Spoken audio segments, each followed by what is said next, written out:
E eu vou sentar na varanda de cá, te convidar para você sentar aqui comigo, porque hoje eu vou relembrar uma passagem da minha história que eu falo que é um caso.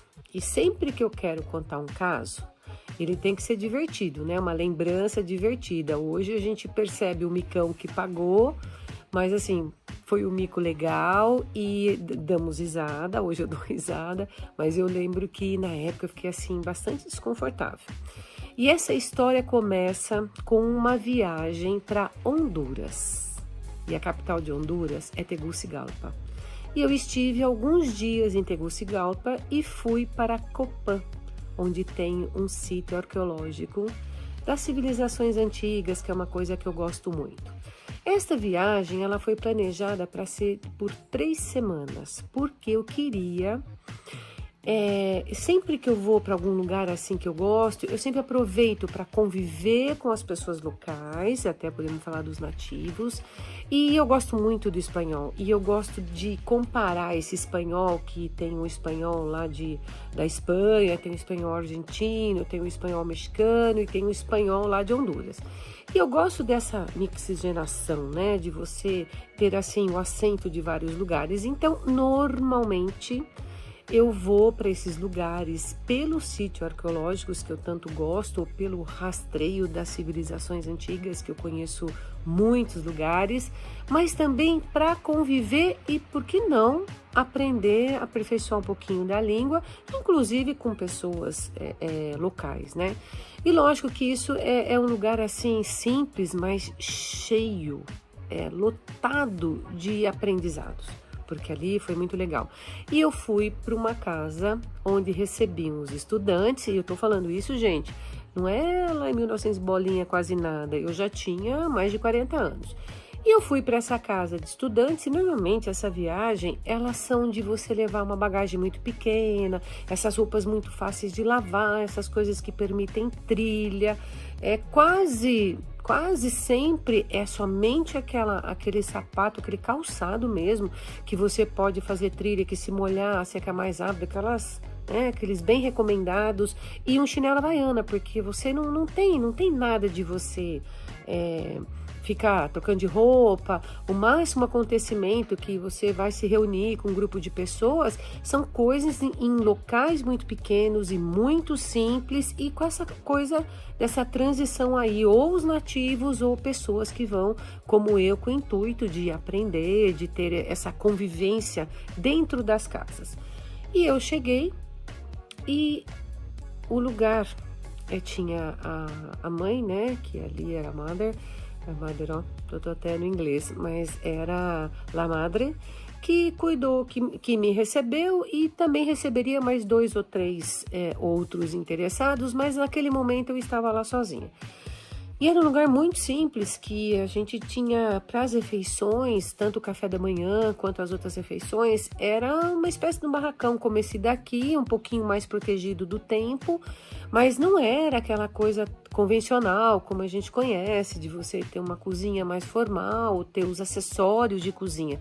Não, era aquela coisa bem nativa mesmo, quase... Não vou te dizer que eu estaria convivendo como se fosse numa tribo de índios aqui, mas era alguma coisa com essa finalidade. O qual foi uma experiência, assim, fantástica.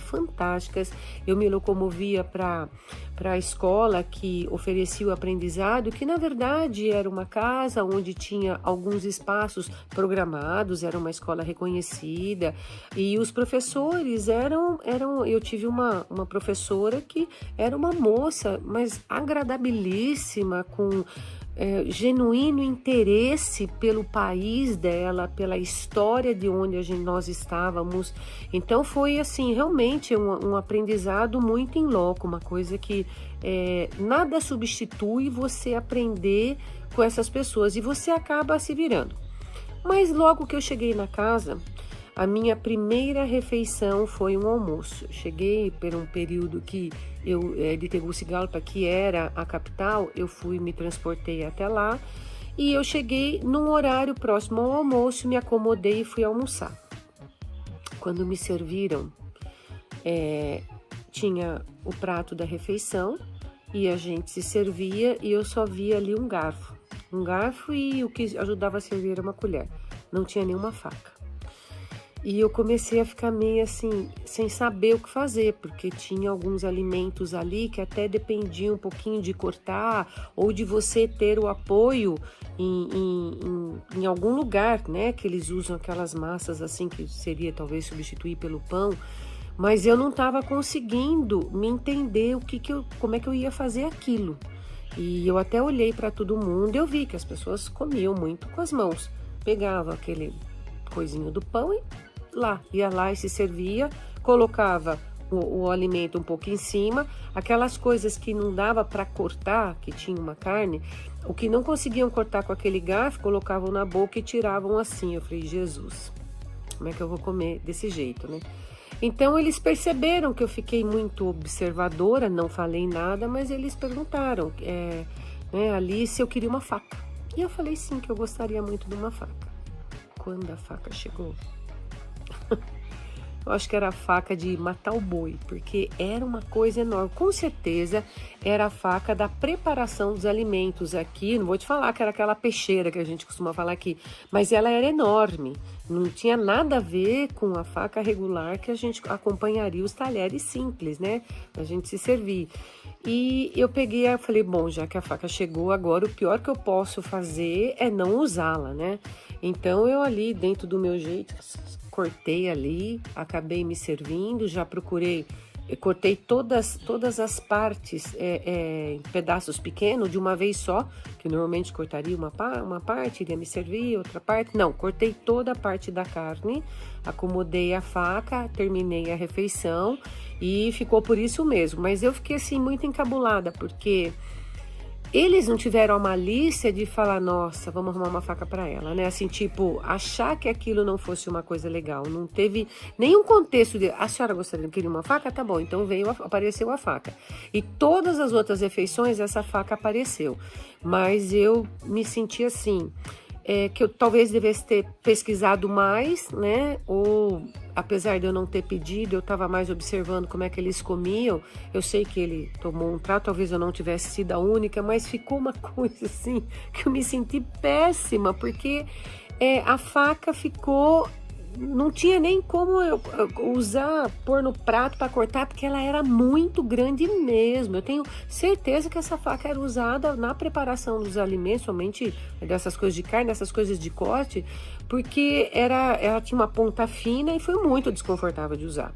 Bom, mas no frigir dos ovos, a faca sempre apareceu por ali, outras vezes até eu já usei, porque se eles colocavam, porque era para eu usar. Não sei o que fizeram depois disso, porque todo o período que eu fiquei lá, normalmente eu ficava de 2 a 3 semanas. Porque senão você não monta tudo, né? Você começa uma coisa que interrompe. Então, eu sempre vou para um lugar onde eu fico mais tempo, principalmente quando a gente está falando em línguas. E lógico que dali o céu foi um universo de descobertas, porque... Além de eu conviver com a família, e aí tiveram outros momentos que a gente tinha algumas saídas à tarde, então ia fazer mais trilhas, além de conhecer Copan, que é um sítio arqueológico dos mais importantes da história pré-colombiana. Então, valeu a pena, a gente tem que realmente, quando puder, unir essa coisa do aprendizado com a novidade, com a convivência, não se deve perder. Mas talvez eu aprendi a partir dali que eu fiquei mais atenta a pesquisar as culturas, porque talvez não tivesse nenhuma referência disso, né? Que comiam muito com as mãos. Eu não sei se era só ali onde eu estava, naquele contexto. Tinha uma escola, mas a gente via que eram pouquíssimas pessoas faziam essa escolha, né? Então era muito tranquilo para mim, a disponibilidade de horário e tudo mais. E eu acho até que brasileiros, nenhum contato, não vi ninguém lá, não era aquela escola que você tem 20 alunos, não, era uma coisa bem restrita. Os alunos que eu mais tive contato eram alunos que vieram para aprender o espanhol, mas falavam inglês, então não era brasileiro que a gente lidava. aquela família tinha esse costume. E depois, circulando em alguns outros lugares, até às vezes a gente ia, nos reuníamos num lugar lá que não era um bar, mas era uma espécie disso, porque ali servia algumas coisas para comer, servia algumas coisas para beber, e eu via que sempre era servido na mão, né? Então eu fiquei me esforcei em aprender, mas eu confesso, eu não gostei. Eu saí de lá, já gostei de voltar para essa parte de eu ter à minha disposição os talheres mais completos. Foi uma experiência incrível, mas toda vez que eu penso, eu lembro, eu posso ver a minha cara, a cara que eu fiz, que eu não conseguia me entender com aquilo. É tão simples, né? Mas para mim foi uma super de uma novidade e eu tive que mudar meu jeito de ser para me adaptar lá. E nas outras vezes, com certeza, eu aprendi a pesquisar muito mais os lugares que eu ia. Mas essas histórias que a gente conta dando risada agora, né? E também foi divertido mesmo na época. Mas você, tem alguma história que você conta que você pagou mico? Porque eu me senti pagando o maior micão ali. Pagou algum mico que você queira contar? Conta aí pra mim quais são as experiências que hoje você reproduz e ficou mais esperta para quando vai para outros lugares. Enquanto isso, vamos dar risada porque é isso que leva a vida adiante, é a gente se divertir, né? Um beijo enorme para você, continue aí no ar que eu ainda vou aparecer e eu vou contar algum outro caso. Porque afinal, a história de vida de cada um é muito longa, né? Beijo enorme.